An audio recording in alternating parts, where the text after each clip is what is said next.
Hi, I'm Phyllis from southernfrugal.com. This morning, of course, we're ready to have our smoothie, but I wanted to talk with y'all about wool rugs. I had several comments on the video, I think it was Monday, about wool rugs. So, the thing is that wool rugs shed really bad, y'all. I don't care how much money you pay for them, they're going to shed. And to me, that's just natural and normal.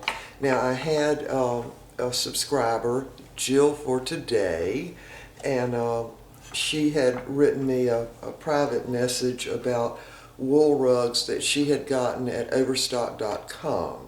And that's, of course, where this rug in the kitchen came from.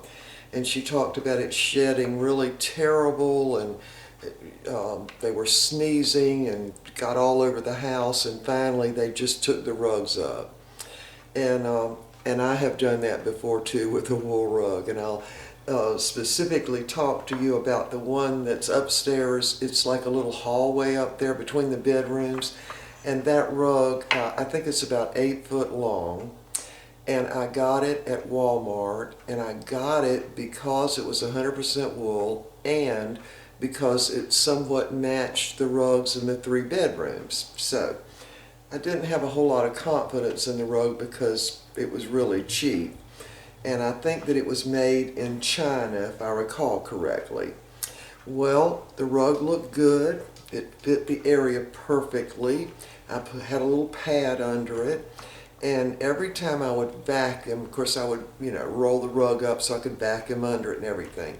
And it was like beach sand. I kid you not. It was just sand, or that's what I thought it was. So I would vacuum it up. And this just kept going on, and finally I just had enough of that rug.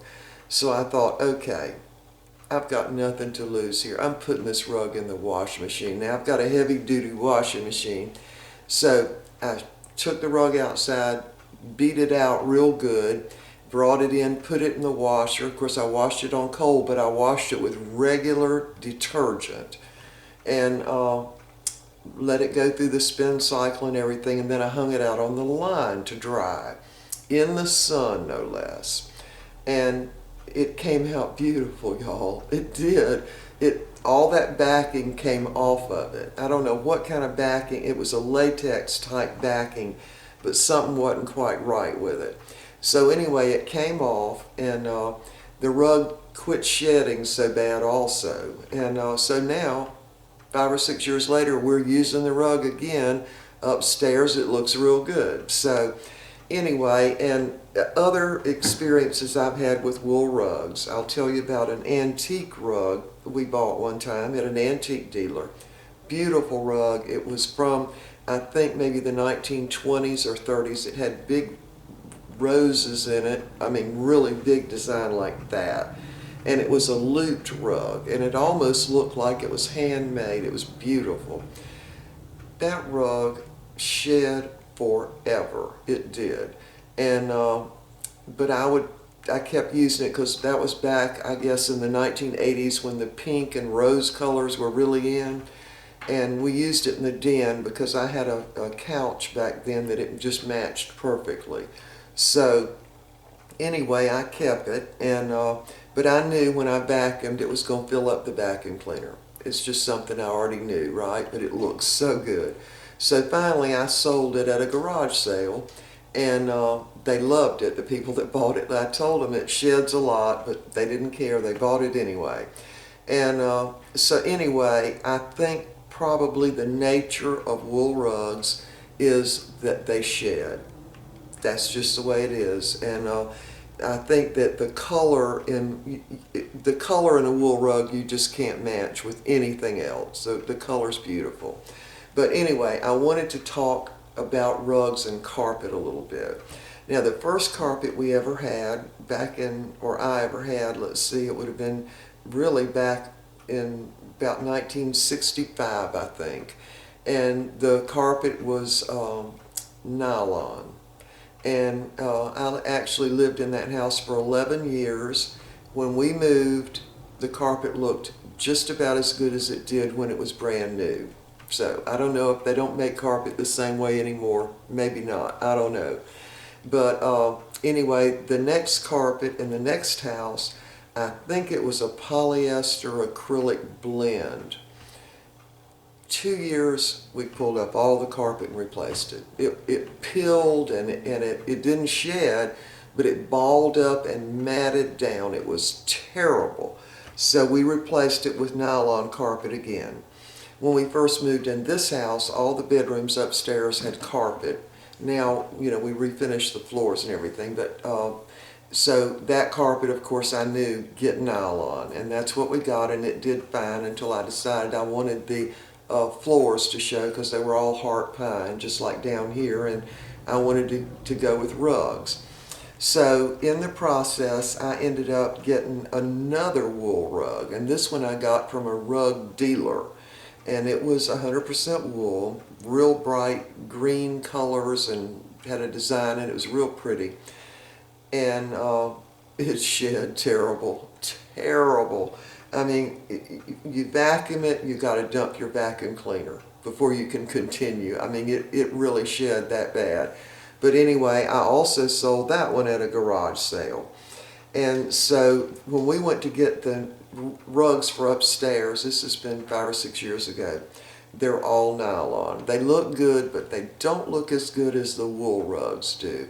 So in the foyer, the living room, and the dining room, those 3 rugs, there are 2 9x12, and then the smaller one is in the foyer. They're 100% wool. And these rugs were made in Russia. I don't even know if you can get that kind of rug anymore from Russia, probably not. But I really loved the colors, and they somewhat matched. The design in them, in the 3 different rugs, was somewhat the same. So we just bought all 3 of them, and we have had them ever since. Now, I'm trying to think when we got those rugs. It's probably been maybe 20 years ago. And now I've never cleaned the rug in the living room or the dining room. I've cleaned the one in the foyer, though. And we cleaned them using the rug doctor that you can rent anywhere now. I think we rented it from Dollar General and used their solution and everything, and guess what? The rug didn't fade, the rug did fine. So who knew? You don't have to pay somebody a fortune at a rug place to get them to clean it, unless you're just afraid you're going to mess the rug up. And the other rug we did that way was the rug that's in the office. It also is 100% wool. And I figure I have got nothing to lose. The rug's dirty. It needs to be cleaned, and I'm not taking it to a rug cleaning place because they would charge me more than the rug's even worth, probably. So we cleaned that rug. It looked better than it did when it was new. I'm sorry, y'all, but it did. So now I just have no problem cleaning a wool rug. I just do it. And I would suggest that, if you've got a super nice rug that you paid several $1,000s for, you might be hesitant on cleaning a wool rug. But I can tell you can clean them, okay? And you can clean them with a liquid. I'm talking about water and whatever cleaner they use. Now, you wouldn't want to use the hot water where that cleaning thing heats up the water. We didn't do that. It's just cold water, but it worked. Now, here's why I thought that it would work. I don't know if y'all remember, but in the 1950s, I'd say mid-50s, a lot of girls wore lamb's wool sweaters. They were real soft, 100% wool.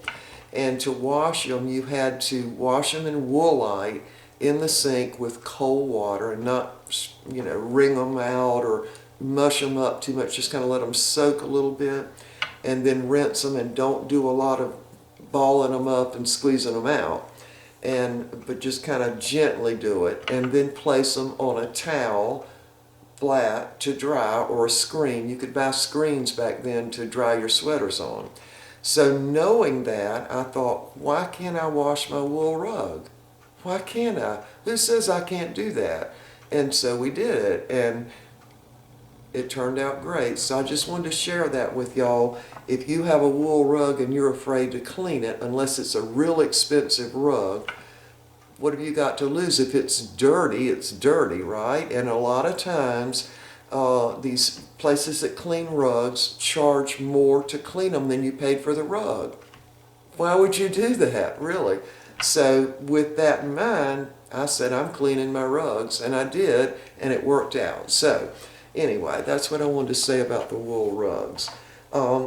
So I'm going to go ahead and fix this while we're talking. The other thing I wanted to mention is our weatherman says it's supposed to be 80 degrees today. 80 at 4 o'clock. So I'm very excited about that. Now I can already tell that it's actually warmer outside than it is in our house. So we need to maybe open up some windows or something. This morning we're using the raspberries again. I seem to have more raspberries than I do strawberries or blueberries in the freezer, so we're going to use those. I'm going to go ahead and put a couple of tablespoons of peanut butter in this morning. I had something else I wanted to talk to you about. Try to remember what that was. It's a good 2, maybe 3 tablespoons of peanut butter. Oh yeah, I know now. All right, so Mr. Bucky and I cleaned out our clothes closet. And, excuse me.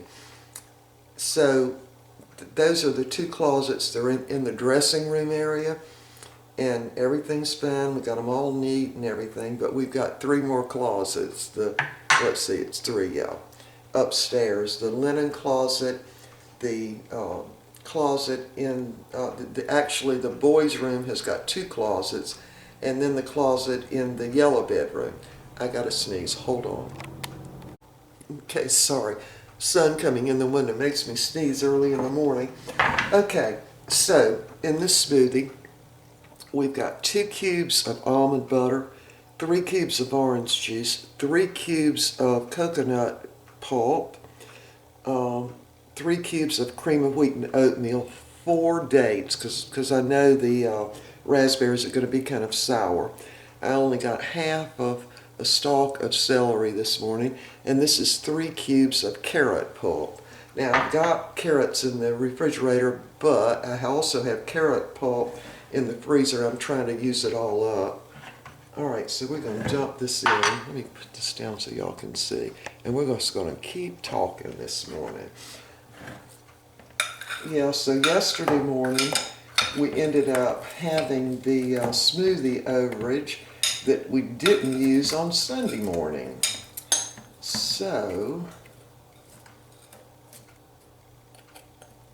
oh yeah, I was talking about cleaning out the closet.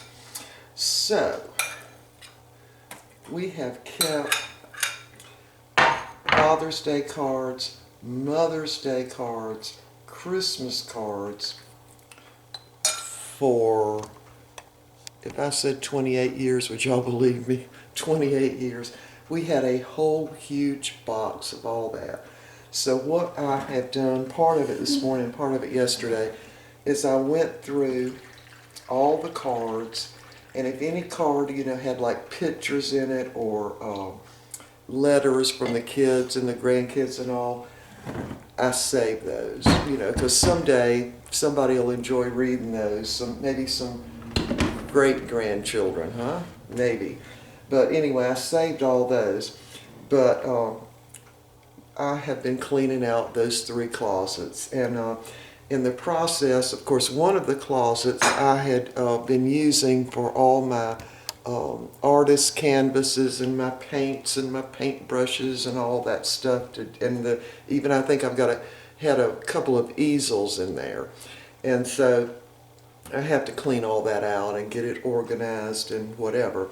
So in the process, I decided to fix one of the pictures that Mr. Bucky had. It was a picture of a gamecock, because of course that's the mascot for the University of South Carolina.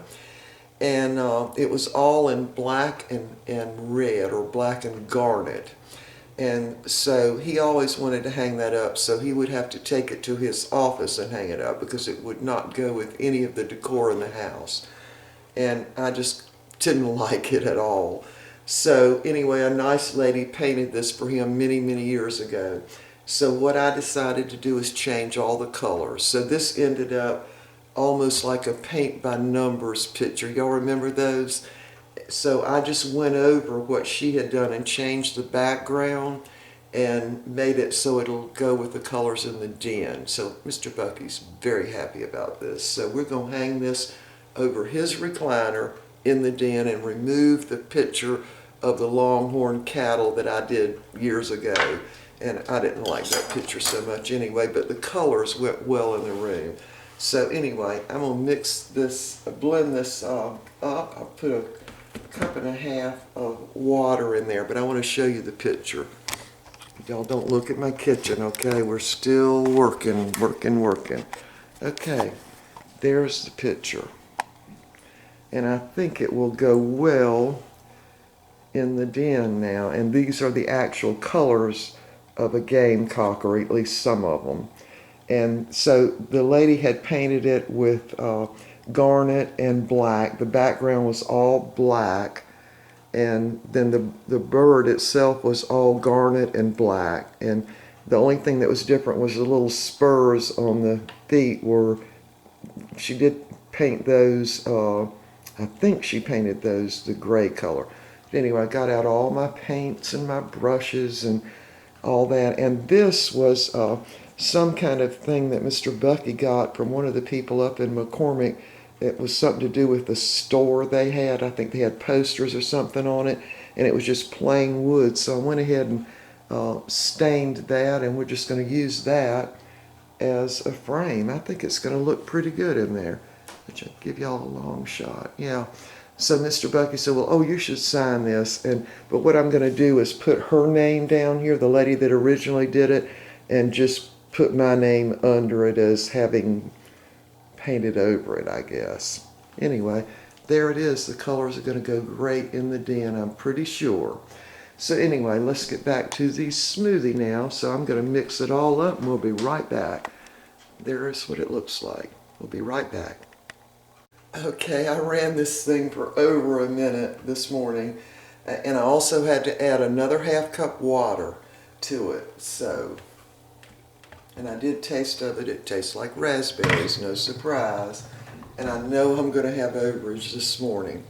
All right, so I wanted to mention to y'all what I have been doing is, of course, cleaning out the closets. And what we're doing is making everything ready to move. I don't mean we're packing everything in boxes, but some things we are. And the reason we're doing that is because I read a website that said when you're preparing your house for sale, you know, staging it and whatever you're doing, that this is the time to go ahead and have everything ready to be packed right up. In other words, there won't be anything to take to Goodwill, nothing to have a garage sale with, and no decisions to make. Everything goes. So that's what we've been doing. So Mr. Bucky will be making another trip to Goodwill this morning for taking a bunch of stuff that I've cleaned out of the closets. And so I've really I've actually got 4 closets up there. One is the linen closet, and all I have to do with that is just make it look neat. It looks pretty neat now, but make it look a little more neat. And I'm also going to go to Family Dollar overage and get some of those little baskets. They only cost $6, so, and that's the cheapest I've seen them. So I'm going to get several of those to go in at least 2 of the closets so that you don't see what's there, you know. Anyway, so that's it, and here's what I'm hoping to do today. I've taken these out of the cabinet once again, and I'm going to try my best to make these cookies. The recipe's on the back right here, because these are like Reese cups, which are my favorite. Chocolate doesn't do me so well, but I figure there's not that much chocolate. They're just kind of coated with chocolate. So I'm very excited to make these. I'm just going to probably take the time out. I'm making cookies because we haven't had anything sweet in a pretty good while, y'all.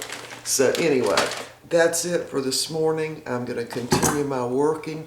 I'm going to try really hard to go ahead and paint some pictures for the living room. I've already got the canvas, I've already got the picture frames, and so I might as well go ahead and do that, make the living room look super good. And I've also found 3 other picture frames. They're about, maybe, I don't know, 12 by, I don't know, 18 or something like that.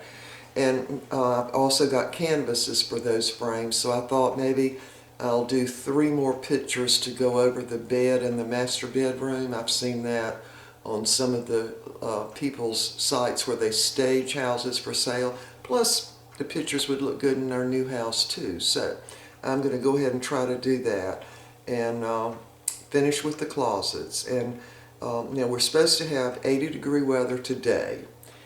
Then it's going to get cold again. It's going to rain, then it's going to get cold again. So anyway, at some point we're going to have to get out and get the garden dug up and ready to plant. And also we're going to have to go to Mountain Rest and get that area tilled up at some point, probably in the month of March. We'll have to do that. So we've decided to list the house May 1. And that way we've got the rest of this month and the month of April to get everything real spiffed up, We've got some painting to do on the 2 windows in the front under the porch. We've got to do the 4 posts and just generally get everything spruced up in the yard too. All right, we will see y'all next time. Bye. And leave your comments below to do with the wool rugs, and let me know what your experience has been with wool rugs. And I'd love to know if some of y'all have actually shampooed your rugs with the Rug Doctor or some other type of shampoo machine and how they turned out. All right, we will see y'all next time. I look forward to reading the comments. Bye.